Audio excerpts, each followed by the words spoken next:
After a flood, fire, or mold discovery, the restoration company you hire matters as much as the damage itself. The wrong choice can cost you far more. Storm chasers and unlicensed crews flood neighborhoods after major weather events.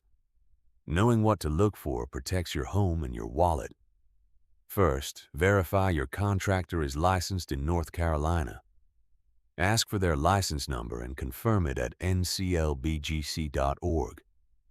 A legitimate company shares this instantly. Look for IICRC-certified technicians. That certification means they follow industry standards for drying, mold containment, and the documentation your insurance adjuster needs. Always get a written scope of work before anything starts. Vague promises like, "We'll dry it out," are red flags. Real scopes list materials, equipment, and timelines. During the job, watch for equipment left unmonitored. Air movers and dehumidifiers must be repositioned daily. Ask for moisture readings in writing every single day.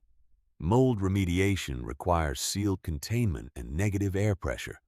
If a crew pulls out moldy drywall without plastic sheeting and an air scrubber, stop the job immediately. Never let anyone pressure you to skip your insurance adjuster. Waiving your deductible in exchange for bypassing insurance is fraud, and you could be the one held responsible. Do your homework before you sign anything.